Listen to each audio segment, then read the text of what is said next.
stage, it's Hannah Desmond.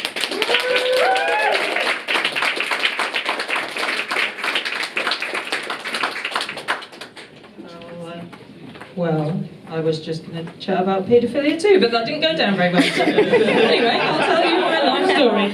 I was born in Grimsby, in not a hospital, because Grimsby doesn't have hospitals. I was born in a bleak fish market. I was dragged up to Scotland, leaving me with a lifelong hatred of bagpipes.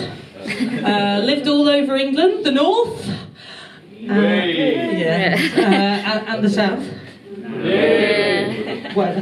Then I moved to Korea, south, not north. No, you'd be fucking surprised. So I've ended up with a bit of a chameleon accent. My parents are from Rotherham, so when I'm with them I sort of sound like this. And when I'm in my London mates, I sort of sound a bit like, well, Dick Bloody Van Dyke. It's actually got that bad that I caught a Brummie accent off a friend of a friend. I've never even lived in the fucking Midlands, but sometimes things come out like this. Basically the living embodiment of the North-South divide. Best accent though is got to be Scouse. I've got a Scouse mate, right, and he lived in Prague and he was teaching English to kids. So now you've got all these little Czech kiddies running around going, "Hello, nice to meet you, I'm from the Czech Republic and my name is Oliška."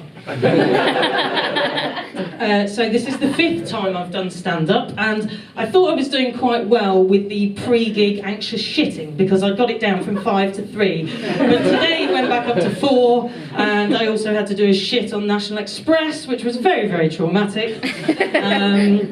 When I first started, I went wall-to-wall poo jokes, but you know, you're obviously a highbrow crowd. The first set went, so I guess you're here for the poo jokes. So I'll try and squeeze one in, or squeeze one out. So let us discuss things of a more cerebral nature. Pubic hair. So when I was single, I decided to get into pubic hair topiary. For those not in the know, that's bush sculpting. Back in my day, we didn't have Tinder, so you kind of had to do what you could to attract your victims. So I decided to sculpt the old lady garden into a downwards pointing arrow, just in case anyone got lost. They didn't get lost. Got a boyfriend now and he doesn't get lost either. So last year, the boyfriend and I decided to have a romantic rendezvous in Paris. Don't know if you've ever been to Paris, but it's the least fucking romantic city I've ever been to. Well, although, depends on if your definition of romance is chugging furiously in a basement all weekend. So I actually did this set in front of my dad once. He's not come back to another gig. Anyway, back to my pubes. So I was like, right, I've done an arrow, yeah. I've also done an H for Hannah. That was not very cool either. So I'm thinking, right, you know, Paris, nice romantic gesture. Maybe it's time to throw some shapes in the groinal area. So I'm thinking, what shape shall I do? Paris? Eiffel Tower?